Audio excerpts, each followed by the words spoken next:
There's bad news for Republicans and the nascent Trump 2024 campaign today. For the first time since November of 2020, we've run a poll pitting Biden versus Trump in a hypothetical rematch, and Biden has come out on top. Here's the question.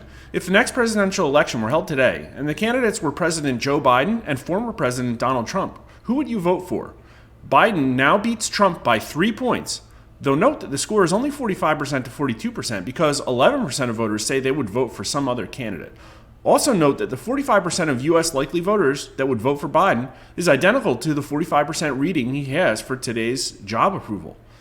Here are the numbers shown by Biden approval, and as you can see, 15% of those who strongly disapprove of Biden want another candidate, but absolutely 0% of those who strongly approve of Biden want another candidate. This shows me something very important, that the concept of baggage or distaste for a candidate is really only something that has an impact on the conservative side. Sure enough, liberals are half as likely as non-liberals to say they would vote for some other candidate. You can also clearly see the crossover advantage that Biden has over Trump, where Trump gets 5% and 10% of strongly approves and somewhat approves, respectively, but Biden is getting a whopping 31% of somewhat disapproves. Trump wins by 3 points among men, but Biden crushes among women, 48 to 40%.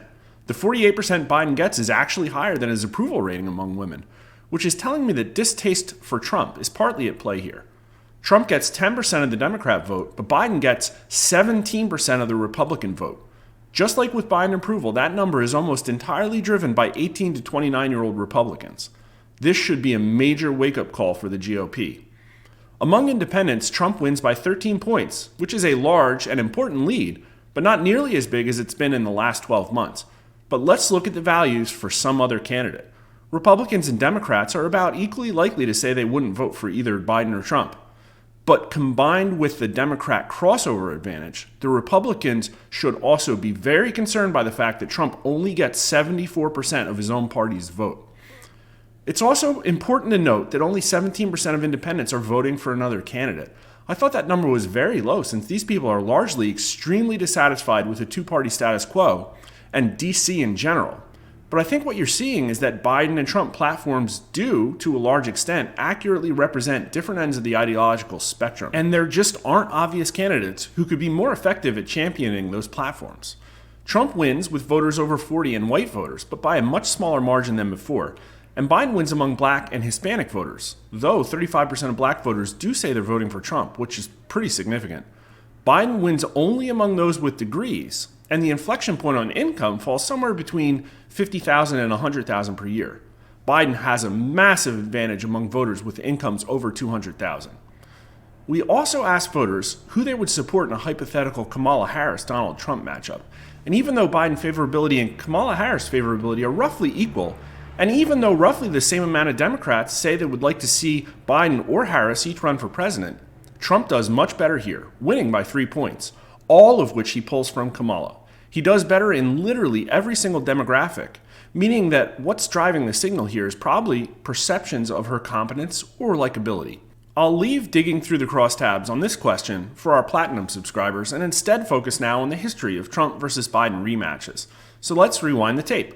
After Biden started his term with a lower approval rating than any president we've ever tracked, while also having the most votes in history, he peaked in May of 2021 when he benefited from the generally happy feelings that resulted when mask mandates and COVID restrictions were initially dialed back, especially in most of the bluer states. But then Afghanistan happened, and that's when we started polling generic ballot and Biden-Trump rematches. Here are the historical numbers. After Afghanistan, we asked our first Biden-Trump rematch, and Trump blew Biden out of the water with a 10-point lead. The lowest number of not sure and some other candidate responses in any of these matchups, and for the first time ever at a national level, picking up 51% of the vote. The highest polling Trump ever got in the 2020 cycle was 47%, and the highest he's ever gotten since this day was 46%. Clearly, September 2021 was Trump's peak electability. 2 months later, we asked the same question, and public opinion had shifted quite a bit. Trump now won by 13 points, his biggest lead ever, but he dropped to 45%, and Biden cratered to 32%. Though the people that left him, mostly Democrats and independents with buyer's remorse, could and would come back to him.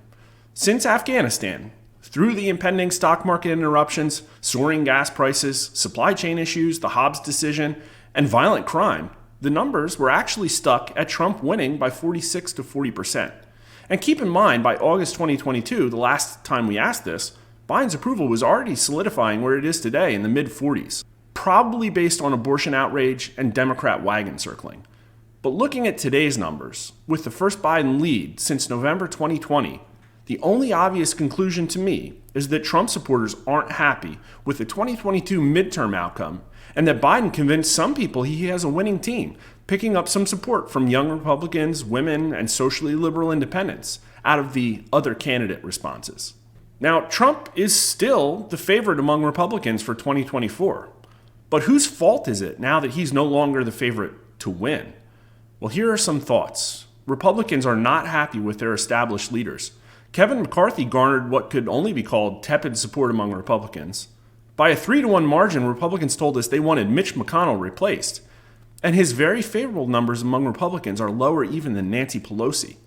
And most recently, Ronna McDaniel was reelected as the RNC chair. In our polling, she only received 15% of the Republican voter support, and the two prominent candidates opposing her received a combined 50%.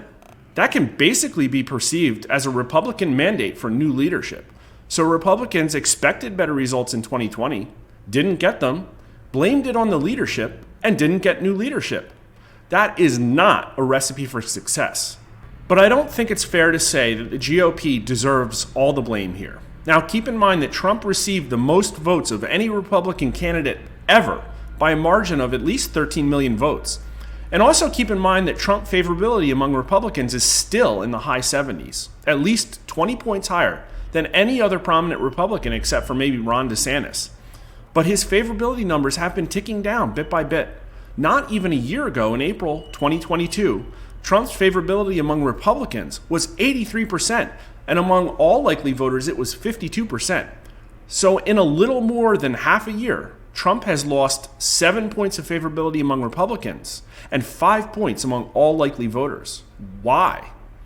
Well, this question has some clues. The Republican Party is still the party of Donald Trump and the Make America Great Again movement. Do you agree or disagree? 72% of U.S. likely voters agree, including 78% of Republicans.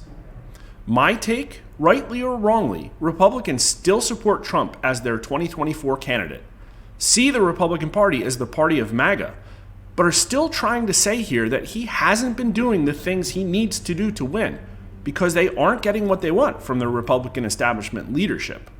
Whatever happens, the 2024 cycle is going to be an interesting one, and our important public opinion election polling is just now starting. Subscribe to our YouTube or Rumble channels, follow us on Twitter, and thanks for watching.